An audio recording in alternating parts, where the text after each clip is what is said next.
Di dunia ini, ada perjanjian yang tak boleh dilanggar, sebuah janji dengan kegelapan, yang selalu menuntut balas ketika waktunya tiba. Banyak orang yang tergoda oleh kekuatan dukun, demi mendapatkan apa yang paling mereka inginkan, tapi setiap keinginan selalu punya harga, dan harga itu adalah darah. Malam ini, kita akan memasuki kisah kelam tentang sebuah keluarga yang terjebak dalam kutukan. Hujan turun deras malam itu, petir menyambar bersahut-sahutan, menyinari jalan setapak menuju rumah kayu tua di pinggir desa. Di dalam rumah sederhana itu, Raka dan istrinya, Sari, duduk berhadapan. Wajah mereka muram, mata mereka sembab. Sudah 7 tahun menikah, tapi mereka belum juga dikaruniai seorang anak. Sari sering jadi bahan gunjingan tetangga. Ada yang bilang rahimnya mandul, ada yang bilang Raka terkena kutukan karena dosa leluhurnya. Malam itu, setelah pertengkaran kecil, karena rasa putus asa, Sari menangis sambil berkata, aku rela. Aku ingin jadi ibu.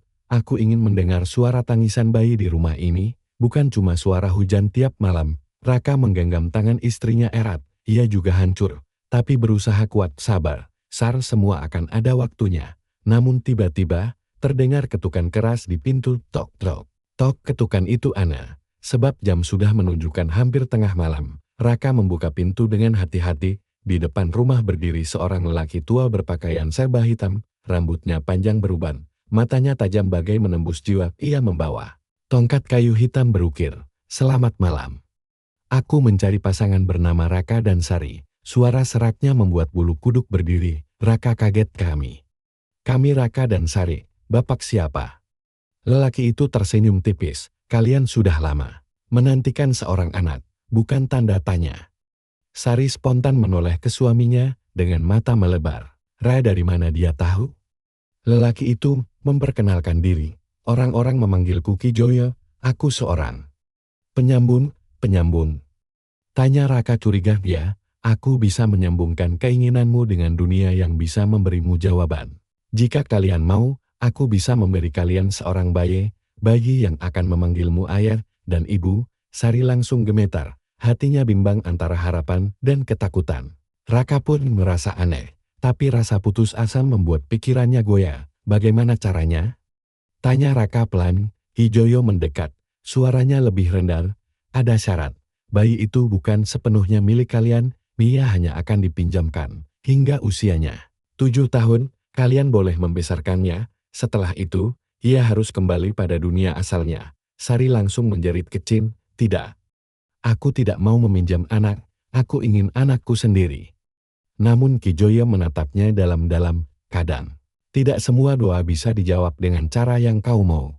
Tapi malam ini, pintu terbuka. Kesempatan ini tidak datang 2 kali." Keheningan panjang menyelimuti ruangan, hanya suara hujan yang masih deras. Raka menatap istrinya. "Sar, mungkin ini jalan kita, walau 7 tahun saja. Setidaknya kita bisa merasakan jadi orang tua." Sari meneteskan air mata. 7 tahun. Lalu apa yang terjadi setelah itu? Ki Joyo tersenyum samar. "Setelah itu, kalian harus mengikhlaskan. Jangan coba melawan. Jika melawan, bukan hanya bayi itu yang akan diambil, tapi juga kalian." Sari terdiam. Tubuhnya gemetar, tapi kerinduannya terlalu besar. Akhirnya ia mengangguk dengan air mata deras. Aku mau." Ki Joyo mengetuk lantai dengan tongkatnya. Duk-duk-duk. Hawa dingin menyelimuti ruangan. Lampu minyak berkelip-kelip, hampir padam. Dari sudut gelap ruangan, terdengar suara lirih tangisan bayi. Sari menoleh dengan cepat, dan benar saja. Di lantai, terbungkus kain putih, seorang bayi mungil menangis keras. Wajahnya pucat, matanya bulat bening, seolah-olah baru lahir beberapa detik lalu. Sari langsung berlari memeluknya, air matanya bercucuran. "Anakku." "Raka, lihat. Kita punya anak." Raka ikut menunduk, menatap bayi itu dengan rasa bahagia bercampur takut. Namun di balik kebahagiaan itu, ia melihat sesuatu. Bayi itu tersenyum sekilas. Meski baru lahir, senyum yang terlalu aneh, terlalu dewasa. Ki Joyo berdiri, sambil mengatuk tongkatnya sekali lagi. "Ingat janji kalian, 7 tahun saja. Setelah itu, ia harus kembali." Lalu lelaki itu melangkah keluar rumah. Tubuhnya perlahan menghilang di telan hujan dan kegelapan malam. Raka dan Sari memandang bayi itu, tak sadar bahwa malam itu adalah awal dari sebuah kutukan panjang. Di luar rumah, angin berhembus aneh, seolah ada suara berbisik, "Bayi, pinjaman bayi pinjaman." 7 tahun saja. 3 tahun berlalu sejak malam hujan, ketika Ki Joyo datang. Bayi yang diberi nama Arka kini tumbuh sehat, tampan, dan cerdas. Bagi Raka dan Sari, Arka adalah anugerah yang tak ternilai. Tangisannya mengisi rumah, tawanya membuat mereka lupa penderitaan. Bertahun-tahun tanpa anak, mereka merasa bahagia. Bahkan meski di dalam hati masih ada rasa takut akan janji 7 tahun itu. Namun, sejak Arka mulai bisa bicara dan berjalan, keanehan-keanehan mulai terlihat. Setiap malam, Arka selalu terbangun. Di jam yang sama tepat pukul 2 dini hari. Ia duduk di ranjang sambil menatap ke sudut gelap kamar. Sari sering terbangun mendengar suara anaknya bercakap-cakap lirih. "Siapa yang kau ajak bicara, Nak?" tanya Sari suatu malam dengan suara gemetar. Arka menoleh sambil tersenyum polos. "Ibu nggak lihat? Ada Nenek yang selalu duduk di pojok sana. Dia suka nyanyi buat Arka." Sari langsung memeluk anaknya erat-erat. Saat ia menoleh ke sudut kamar, tidak ada siapa-siapa. Di usia 4 tahun, Arka suka sekali bermain dengan boneka kayu pemberian tetangga. Tetapi seringkali, Raka menemukan boneka itu berubah posisi sendiri saat malam hari. Pernah suatu kali, Raka pulang larut malam. Ia masuk ke kamar anaknya dan melihat boneka kayu itu berdiri tegak di atas meja, menghadap ke ranjang Arka. Padahal boneka itu tidak punya penyangga, mustahil bisa berdiri. Saat ia mencoba mengambilnya, terdengar suara, "Arka mengigau, jangan ambil mainanku. Nanti mereka marah." Di usianya yang masih kecil, Arka kadang melontarkan kalimat yang membuat Raka dan Sari saling berpandangan ngeri. Suatu sore, ketika Sari menyiapkan makanan, Arka tiba-tiba berkata, "Idu, jangan masak terlalu banyak, kita nggak sendirian makan." Malam ini, Sari terkejut. "Maksudmu siapa, Nak?" Arka menoleh dengan tatapan kosong. Ada yang duduk di kursi sebelah ayah. Mereka lapar juga. Saat Sari menoleh, kursi itu memang kosong. Namun, piring di meja bergeser sendiri beberapa senti. Yang paling membuat Raka gemetar adalah saat ia sadar. Setiap kali sore hari cahaya matahari masuk lewat jendela, bayangan Arka tidak selalu mengikuti gerakan tubuhnya. Kadang saat Arka melambaikan tangan, bayangannya terlambat beberapa detik. Kadang bayangan itu bahkan menoleh ke arah lain, seolah hidup sendiri. Pernah Raka melihat bayangan Arka tersenyum padahal wajah Arka sedang diam. Malam itu, ia tidak bisa tidur, hanya duduk terjaga. Dengan peluh dingin, malam itu, ketika semua sudah tertidur, Sari bermimpi aneh. Ia melihat Arka duduk di tengah lingkaran api, di belakangnya berdiri sosok Ki Joyo. Suara Ki Joyo terdengar bergema, "7 tahun hanya sementara. Jangan kau kira bisa memiliki selamanya." Ketika Sari terbangun, ia menjerit kecil. Ia melihat Arka tidur nyenyak di sampingnya, tapi di wajah anak itu ada senyum samar, seolah ia tahu isi mimpi ibunya. Raka dan Sari mulai ketakutan. Mereka mencintai Arka dengan segenap hati, tapi tanda-tanda itu membuat mereka sadar anak itu bukan milik mereka sepenuhnya. Dan waktu terus berjalan, menghitung mundur menuju usia 7 tahun. Arka kini berusia 6 tahun, wajahnya makin tampan, tubuhnya sehat, dan kepintarannya membuat tetangga kagum. Namun, di balik pujian itu, ada bisik-bisik aneh yang makin sering terdengar. Orang-orang mulai membicarakan keluarga Raka, anak itu. Matanya kadang bikin merinding. "Aku pernah lihat dia bicara sendiri di kuburan belakang rumah. Kalau dekat dia, rasanya ada yang memperhatikan dari belakang." Raka dan Sari menutup telinga. Mereka tetap menganggap Arka anugerah. Tapi sejak beberapa bulan terakhir, gangguan gaib tak lagi hanya muncul di dalam rumah, melainkan juga menimpa orang-orang sekitar. Suatu pagi, tetangga bernama Bu Yati mengamuk di depan rumah Raka. "Raka, anakmu itu penyihir. Semua ayamku mati setelah dia main ke kandang." Raka terkejut. Ia berusaha membela diri, tapi Bu Yati menunjukkan pemandangan mengerikan. Puluhan ayam mati dengan posisi aneh, leher terpuntir ke arah belakang. "Aku lihat sendiri anakmu berdiri di depan kandang, matanya kosong. Lalu ayam-ayam itu satu persatu jatuh mati." Jerit Bu Yati histeris. Sari menangis sambil memeluk Arka. "Bu, jangan tuduh anakku. Dia hanya anak kecil." Namun, di pelukan ibunya, Arka tersenyum samar, seakan menikmati semua tuduhan itu. Beberapa minggu kemudian, seorang bayi tetangga hilang misterius dari dalam ayunan desa Geger. Orang-orang mencari ke hutan, ke sungai, ke sawah. Tapi bayi itu tak pernah ditemukan.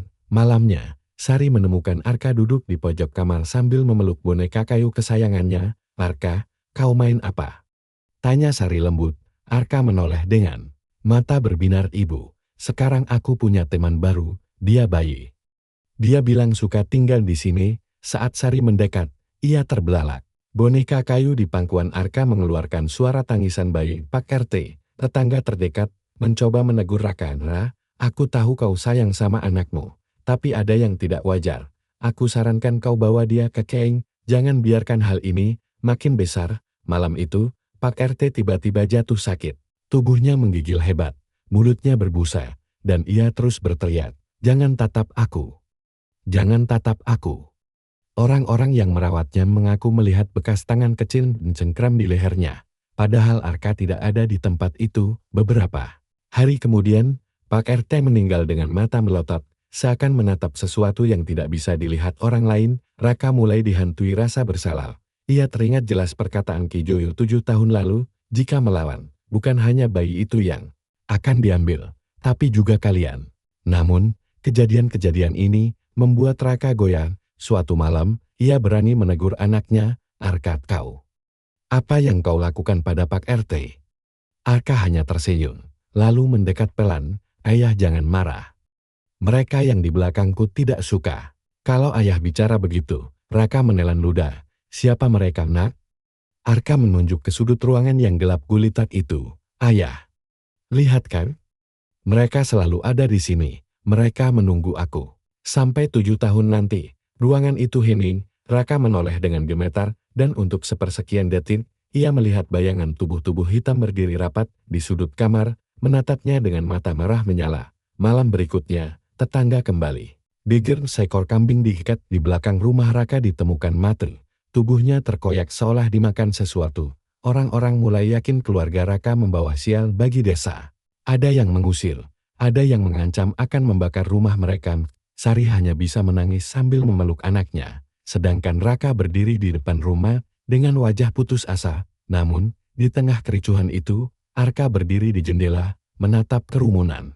Orang dengan tatapan kosong. Lalu ia berbisik lirih, "Kalau mereka usir kita, mereka semua akan ikut hilang." Dan malam itu, teriakan panjang terdengar dari rumah Buyati, tetangga yang paling vokal menuduh Arka. Keesokan paginya, Buyati ditemukan tewas.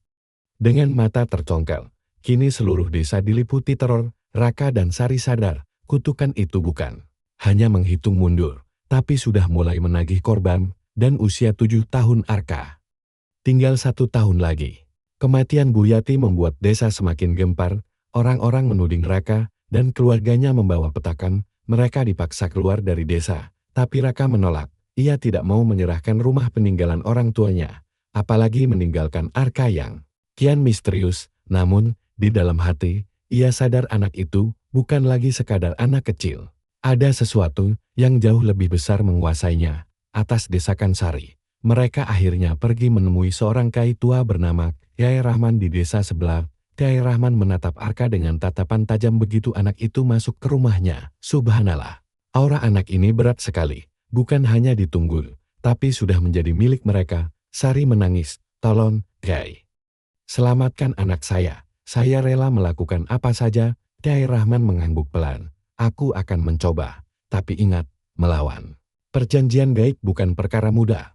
Ada harga yang harus dibayar." Malam itu, Kyai Rahman menggelar doa-doa dan meletakkan Arka di dalam lingkaran ayat yang ia tulis dengan kapur putih di lantai. Namun, ketika doa dipanjatkan, Arka tiba-tiba menjerit keras, tubuhnya kejang-kejang, matanya membalik ke atas, dan dari mulutnya keluar suara lain, bukan suara anak kecil, melainkan suara serak yang dalam. "Berhenti. Dia bukan milikmu.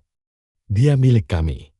Lampu minyak padam seketika, ruangan dipenuhi bau busuk. Dari sudut gelap, muncul tangan-tangan hitam yang mencoba meraih Kyai Rahman. Kyai itu berusaha melawan dengan bacaan ayat, tapi tangannya berdarah sendiri. Seperti digigit sesuatu yang tak kasat mata, dengan wajah pucat, Kyai Rahman menghentikan ritual. "Cepat bawa dia pergi. Kalau dipaksa, bukan cuma anak kalian yang mati tapi kita semua." Sepulang dari rumah Kyai Rahman, Sari menangis sepanjang malam merah. Aku tidak sanggup lagi, kalau terus begini, Arka akan diambil, aku rela mati, asal anakku tetap hidup bersama kita. Raka menggenggam bahu istrinya, Sar, jangan bicara begitu, ingat janji Ki Joyo. Kalau kita melawan, kita juga akan ikut binasa. Namun Sari menatap suaminya dengan mata merah, lebih baik aku binasa daripada menyerahkan anakku pada makhluk-makhluk. Itu, pertemuan kedua dengan Ki Joyo malam itu, ketika Raka duduk termenung, tiba-tiba terdengar ketukan di pintu. Tok, tok, tok. Degup jantungnya berhenti, sesaat ia mengenali ketukan itu, saat pintu dibuka, benar saja, Ki Joyo berdiri di sana. Sama seperti 7 tahun lalu, rambut panjang, tongkat hitam, dan senyum tipisnya yang menakutkan. Bagaimana kabar bayi pinjamanmu, Raka? Tanyanya dingin. Raka mengepalkan tangan. Kau. Apa yang kau lakukan pada anakku? Kenapa semua ini terjadi? Ki Joyo tertawa pelan. Aku sudah bilang sejak awal. Dia hanya dipinjamkan. Waktunya hampir tiba, jangan salahkan aku. Aku hanya perantara. Sari berlutut sambil menangis. Ki Joyo, kumohon. Tambah waktunya. Biarkan dia bersama kami, jangan ambil Arka. Ki Joyo menatap Sari dengan tatapan tajam. Tambahan waktu. Itu bisa saja, tapi ada syarat. Raka menggeram. Syarat apa lagi? Ki Joyo mendekat, suaranya berbisik di telinga mereka, untuk memperpanjang hidup anakmu di dunia. Kalian harus memberi pengganti, seorang anak lain, untuk jadi tumbal. Di tempatnya, pilihan yang mengguncang Raka dan Sari saling berpandangan. Wajah mereka pucat. Tidak mungkin, aku tidak akan menyerahkan nyawa anak lain. Kata Raka keras, tapi Sari gemetar, air matanya jatuh deras. Aku tidak sanggup kehilangan Arka. Bukankah lebih baik satu anak asing daripada anak kita sendiri? Raka menatap istrinya dengan kaget. Sar, kau sadar apa yang kau katakan? Namun dalam hatinya sendiri, keraguan mulai tumbuh. Ia mencintai Arka lebih dari segalanya. Ki Joyo hanya tersenyum. Pikirkan baik-baik, waktu semakin sedikit, usianya akan 7 tahun sebentar lagi.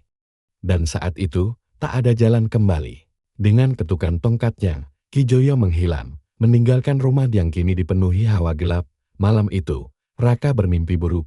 Ia melihat Arka berdiri di tengah lapangan desa, memegang tangan seorang anak kecil yang asin. Anak itu menangis, berusaha melepaskan diri, tapi Arka tersenyum dan menyeretnya masuk ke dalam kegelapan. Ketika Raka terbangun, ia melihat Arka berdiri di samping ranjang, menatapnya dengan senyum sama. Ayah, kalau ayah tidak mau menyerahkan aku, mungkin kita bisa cari anak lain, biar aku tetap tinggal. Raka membeku, kata-kata itu bukan ucapan seorang bocah 6 tahun, itu suara sebuah kutukan yang haus korban. Kini Raka dan Sari berada di persimpangan. Apakah mereka rela menyerahkan anak orang lain untuk menyelamatkan Arka? Atau mengikhlaskan kehilangan anak yang selama ini jadi sumber hidup mereka? Dan waktu menuju ulang tahun ke-7 Arka semakin dekat. Sejak pertemuan terakhir dengan Ki Joyo, rumah Raka berubah jadi neraka. Malam-malam mereka dipenuhi teror, suara ketukan di jendela, tangisan bayi dari loten, hingga bau darah yang muncul entah dari mana. Tapi yang paling menakutkan, bukan gangguan itu melainkan pikiran-pikiran gelap yang mulai merasuki hati Sari dan Raka. Suatu sore, Sari melihat anak tetangga bermain di halaman rumah seorang bocah perempuan bernama Mayang, anak dari pasangan muda yang baru pindah. Maya sering bermain dengan Arka, namun ada sesuatu yang aneh. Tiap kali bermain, Maya selalu pulang dengan wajah pucat, seolah kehabisan tenaga. Saat itu, Sari memperhatikan tatapan Arkan. Anak itu menatap Maya bukan seperti teman, melainkan seperti seekor binatang lapar melihat mangsanya. Malamnya, Sari menangis di kamar Tra. Bagaimana kalau anak itu saja? Kalau Maya yang jadi gantinya, Arka bisa selamat, dia masih bisa bersama kita. Raka terkejut, wajahnya memerah karena marah. Sar, jangan gila. Itu anak orang. Kita tidak bisa mengorbankan nyawa orang lain demi anak kita sendiri. Sari menatap suaminya dengan putus asa. Tapi kau juga tahu, Tra. Kalau Arka diambil, aku akan mati bersama dia. Hari-hari berikutnya, Arka makin sulit dikendalikan. Ia sering berbicara dengan suara yang bukan miliknya. Kadang suaranya serak, kadang terdengar seperti banyak orang bicara bersamaan, sebentar lagi. Waktunya pesta. 7 tahun, 7 rot, 7 korban. Raka pernah memergokinya menggambar lingkaran Ana di lantai dengan kapur putih. Saat ditanya, Arka hanya menjawab polos, itu rumah untuk teman-temanku, ayah, mereka butuh tempat. Tinggal kalau aku sudah pergi. Puncaknya terjadi pada malam Jumat Kliwon. Hujan deras turun, petir menyambar, keluarga Maya tiba-tiba panik. Maya hilang dari rumahnya. Ayunan tempatnya tidur kosong, jendela kamar terbuka, tirai basah diterpa angin, orang-orang desa geger.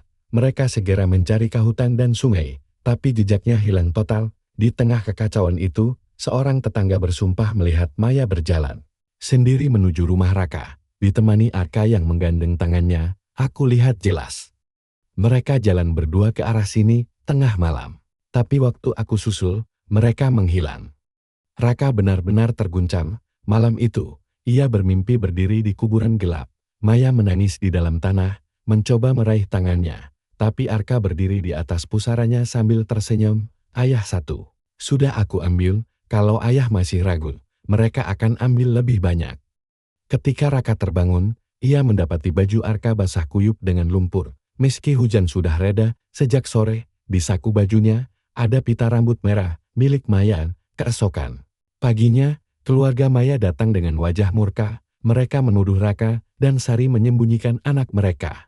Orang-orang desa mulai mengancam akan membakar rumah Raka. Di tengah kerumunan, Sari tiba-tiba berteriak histeris. Kalau memang Maya jadi gantinya, biarlah. Ambil dia. Asal jangan Arka yang hilang. Semua orang terdiam, menatap Sari dengan ngeri. Kata-katanya bagai pengakuan. Raka mencoba menutup mulut istrinya, tapi terlambat. Bisik-bisik langsung menyebar. Mereka pelihara setan. Mereka mengorbankan anak orang. Malam itu, Raka masuk ke kamar Akan. Anak itu duduk tenang di ranjang, memainkan boneka kayu. Ayah, jangan sedih. Maya sekarang sudah bersama mereka, jadi aku bisa tinggal lebih lama kan? Raka gemetar. Apa? Maksudmu kau yang membawa Maya? Arka menatap ayahnya dengan senyum samar. Aku tidak membawa, aku hanya membuka pintu. Mereka yang menjemputnya di belakang Arka. Bayangan hitam tinggi menjulang di dinding. Meski tak ada cahaya di kamar, bayangan itu melambai pada Raka seolah mengejeknya. Desa kini yakin keluarga Raka telah tersentuh iblis. Sementara itu, ulang tahun ke-7 Arka tinggal 2 bulan lagi. Dan mereka semua tahu, darah akan semakin banyak tertumpah. Sejak hilangnya Maya, hidup keluarga Raka berubah jadi mimpi buruk. Desa yang dulu ramah kini memandang mereka dengan kebencian. Setiap kali Sari keluar untuk membeli beras, orang-orang langsung menutup pintu. Anak-anak lain dilarang bermain dekat rumah mereka. Bahkan ada yang melempari atap rumah Raka dengan batu sambil berteriak, rumah setan. Keluarga pembawa petaka. Raka mencoba bicara pada warga, bersumpah bahwa ia tidak tahu menahu tentang hilangnya Maya, tapi tidak ada yang percaya. Cukup, teriak seorang lelaki desa, kalau kau tidak pergi dari sini, kami yang akan membakarmu bersama rumahmu. Dengan wajah putus asa, Raka kembali ke rumah. Ia mendapati Sari menangis. Di sudut dapur kita sudah tidak punya siapa-siapa lagi. Semua orang membenci kita, tapi aku tidak peduli. Asalkan Arka tetap bersama kita. Raka menatap istrinya dengan getir. Ia tahu, Sari sudah kehilangan kewarasan. Gangguan semakin parah. Suara langkah kaki terdengar di atap. Padahal, tidak ada orang di luar. Bayangan hitam berlari-lari di sepanjang dinding. Yang paling mengerikan adalah suara tawa anak kecil yang menggema di dalam rumah. Meski hanya ada Arka di kamar, saat Raka membuka pintu kamar anaknya, ia terperangah. Arka sedang bermain petak umpet dengan sesuatu yang tak terlihat. Ia menutup mata, lalu menghitung dengan suara lirih. 1, 2, 3, 4, 5. Tiba-tiba pintu lemari terbuka sendiri. Terdengar suara tangisan bayi dari dalam. Keesokan harinya, desa kembali digemparkan. Seorang remaja laki-laki bernama Joko ditemukan tewas di sawah dengan kondisi mengenaskan, kepalanya tertanam ke lumpur. Tubuhnya kaku seperti dipaksa masuk ke dalam tanah. Orang-orang segera menuduh Raka dan keluarganya, itu ulah anak iblis. Mereka, sudah cukup, kita harus membakar rumah itu. Tapi sebelum masa sempat bertindak, seseorang bersumpah melihat Arka berdiri di tengah sawah Saat malam sebelumnya, menatap ke arah rumah Joko, 4. Sari semakin gelap di tengah semua tuduhan. Sari semakin larut dalam obsesinya. Jangan dengarkan mereka, yang penting, Arka selamat, kalau perlu. Biarkan mereka semua mati, aku tidak peduli. Raka terkejut Sar.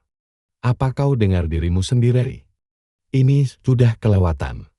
Sari menatap suaminya dengan mata kosong, kau tidak mengerti, aku sudah jadi ibu, aku akan melakukan apapun. Bahkan jika itu berarti ikut menumpahkan darah orang lain. Malam itu, Arka mendekati ayahnya. Ia duduk di pangkuan Raka dengan wajah polos, tapi kata-katanya membuat bulu kuduk berdiri. Ayah, sebentar lagi aku 7 tahun, aku ingin pesta. Ulang tahun. Raka menelan ludah. Pesta. Pesta apa, nak? Arka tersenyum. Pesta untukku. Dan untuk mereka. Ia menunjuk ke sudut ruangan. Raka menoleh, dan kali ini ia benar-benar melihat jelas. Puluhan sosok hitam tanpa wajah berdiri. Rapat. Menatapnya dengan mata merah menyala. Salah satu sosok itu berbisik dengan suara yang menusuk telinga. 2 korban sudah diambil. 5 lagi menunggu. Darah harus ditukar dengan waktu. Warga desa sudah tidak bisa menahan diri mereka. Berkumpul dengan obor, parang, dan kayu bakar. Bakar saja rumah itu. Kalau dibiarkan, kita semua akan jadi tumbal. Raka berdiri di pintu dengan wajah pasrah. Sari berteriak histeris, memeluk Arka erat-erat. Namun, sebelum warga sempat bergerak, langit tiba-tiba bergemuruh, angin berputar kencang, obor warga padam bersamaan. Dari dalam rumah, terdengar suara anak kecil yang melengking, kalau kalian coba ambil aku, kalian semua yang akan hilang. Tanah bergetar, pohon-pohon di sekitar rumah bergoyang hebat, dan banyak warga lari ketakutan. Kini mereka yakin, rumah Raka bukan lagi rumah manusia, melainkan sarang iblis. Malam itu, Raka duduk sendirian di ruang tamu, wajahnya pucat dan tubuhnya gemetar. Ia sadar tidak ada lagi jalan keluar. Kalau terus begini, aku akan kehilangan istri, anak, dan diriku sendiri. Dari kamar, terdengar suara Arka menyanyi dengan suara pelan. Liriknya bukan lagu anak-anak, melainkan bahasa aneh yang membuat telinga Raka berdarah. Dan di luar, warga desa mulai merencanakan sesuatu yang lebih besar. Mereka akan membakar rumah itu pada malam ulang tahun Arka. Ulang tahun ke-7 Arka tinggal beberapa hari lagi. Pertanyaannya, siapa yang lebih dulu hancur Raka? Keluarganya atau seluruh desa? Malam itu akhirnya tiba. Tanggal ulang tahun Arka yang ke-7. Langit gelap, bulan tertutup awan hitam, angin bertiup kencang, membawa bau amis darah yang menusuk hidung.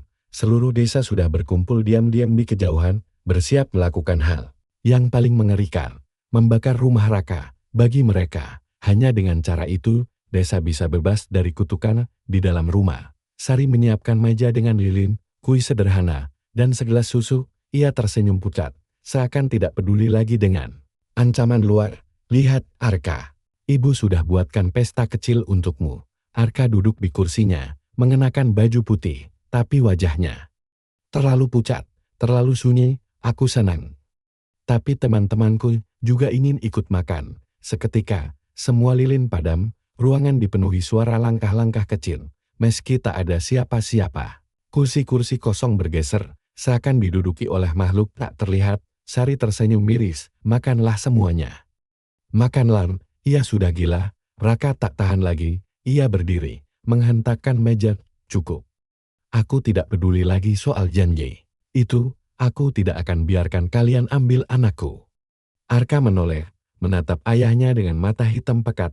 Senyumnya perlahan berubah menyeramkan. Terlambat, ayah, mereka sudah datang menjemputku. Kalau ayah melawan, ayah juga ikut dibawa. Tiba-tiba jendela pecah, angin hitam masuk, membuat lilin menyala lagi tapi dengan api berwarna biru. Pintu rumah terbuka keras. Ki Joyo masuk dengan tongkat hitamnya. Wajahnya dingin, matanya bersinar merah samar. Waktu sudah habis, bayi. Pinjaman harus kembali. Sari langsung berlutut sambil menangis. Ki Joyo, kumohon, jangan ambil dia. Ambil aku saja, jangan Arka. Ki Joyo menatapnya dengan tatapan tajam. Kau tidak mengerti. Sejak awal anak ini bukan milikmu. Ia hanyalah wadah, pintu, jalan bagi mereka. Raka gemetar. Apa maksudmu wadah? Ki Joyo tertawa serak. Tahu kira anak ini benar-benar lahir? Tidak, Raka Tia hanyalah pinjaman roh dari dunia lain yang diberi tubuh sementaran. 7 tahun cukup untuk membuatnya kuat. Setelah ini, tubuhnya akan jadi milik mereka sepenuhnya. Raka berdiri perlahan, menatap kedua orang tuanya, suaranya berubah dalam, serak, seperti ratusan mulut berbicara sekaligus. Terima kasih, ayah ibu. Sudah merawatku, sekarang waktunya aku kembali. Di luar, warga desa sudah menyalakan obor, mereka bersorak, bakar rumah setan itu. Api dilempar ke atap, dinding kayu mulai terbakar. Panas menjilat, asap menyesakkan, namun, sebelum warga sempat lari, terdengar jeritan mengerikan dari dalam rumah, jeritan yang bukan manusia. Suara ratusan roh keluar bersamaan, api yang seharusnya membakar rumah, justru merambat ke tanah, menjalar ke arah warga. Beberapa orang terbakar hidup-hidup, menjerit sambil berlari. Desa berubah jadi lautan api di dalam rumah yang terbakar. Raka menggenggam tangan anaknya erat-erat. Arka, dengarkan ayah. Kau anakku, bukan milik mereka. Untuk sesaat, mata Arka kembali normal. Ia menatap ayahnya dengan air mata. Ayah, aku takut. Raka sadar hanya ada satu cara. Dengan seluruh tenaga, ia menarik Arka ke pelukannya dan berteriak pada Sari, Sar, kita harus ikut bersamanya. Kalau kita tidak bisa menyelamatkannya, maka kita akan ikut kemanapun ia pergi. Sari mengangguk dengan wajah penuh air mata. Mereka bertiga berpelukan erat. Ki Joyo menatap dengan tatapan marah. Bodoh. Kalian tidak bisa melawan takdir. Namun, tiba-tiba, rumah meledak diterpa. Api gaib, suara teriakan, tawa, dan tangisan menyatu. Lalu semuanya hening, keesokan paginya, desa hanya menyisakan puing-puing, hangus, rumah Raka lenyap, rata dengan tanah. Tidak ada jenazah, tidak ada abu, tidak ada apapun, seolah keluarga itu tertelan ke dalam kegelapan. Orang-orang desa ketakutan, banyak yang memilih meninggalkan kampung. Mereka percaya tanah itu sudah jadi gerbang neraka. Namun, bertahun-tahun kemudian, di desa yang sepi itu, orang-orang yang tersisa kadang masih mendengar suara anak kecil bernyanyi di malam hari. Dan di tempat rumah Raka dulu berdiri, ada pohon besar tumbuh dengan cepat. Dari batangnya, sering terdengar suara lirih, ayah, ibu aku masih di sini.